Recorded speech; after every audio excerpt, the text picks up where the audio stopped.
বন্ধুরা, আজকে দুপুরবেলা আমি একটা মিশালি ভাজি করব। তবে যে ধনিয়া পাতাটা কাইটা নিয়ে নিই। এখানে আছে চিচিঙ্গা, এটা আছে মূলা, আলু, টমেটো, বাঁধাকপি, বেগুন। আর এই পেঁয়াজটা কাটি নেই, একটু পরে ভাজবো, তখন আমি কাইটা নিব।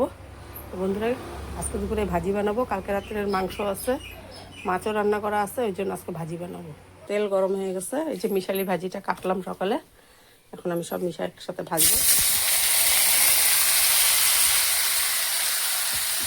ভাবছিলাম নিরামিষ তরকারি বানাবো, তবে নিরামিষ তরকারি বানালাম না, ভাজিই বানাই।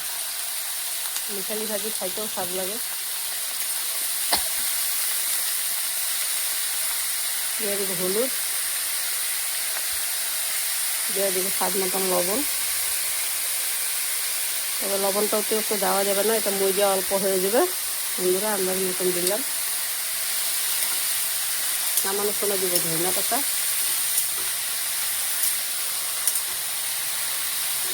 এক হাত দেওয়া মোবাইল ধরে নাড়া যায় না বন্ধুরা, কড়াই নড়া যায়। তবে দ্বিতীয়ত কড়াই নড়া যদি আপনারা কেউ খারাপ পাবেন না।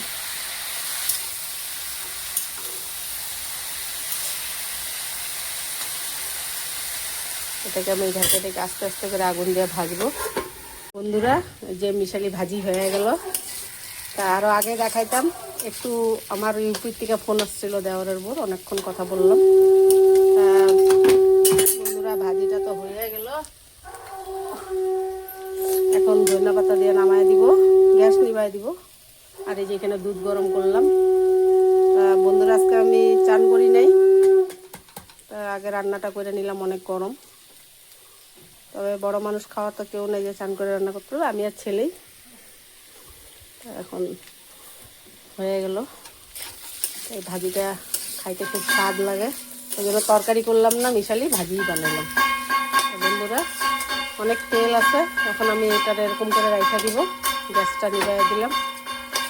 এরকম করে রাখলে তেলটা ঝরে যাবে, ওই তেলটা দিয়ে আবার কিছু রান্না করতে পারবো। তো এরকম করে রাইখা দিব, দেখেন। তো বন্ধুরা, আজকে ভাজিটা কেমন হলো কমেন্টে জানাবেন। তো আজকে দুপুরে আমার এগুলি রান্না, আর মাংসও আছে, মাছ রান্নাও আছে, ওই জন্য আর কিছু বানাইলাম না। বিকালে রান্না করবো, যা রানবো। ছেলে তো খাবার নিয়ে গেলো। তো বন্ধুরা, এতটুকু রাখি আমি। Bye bye.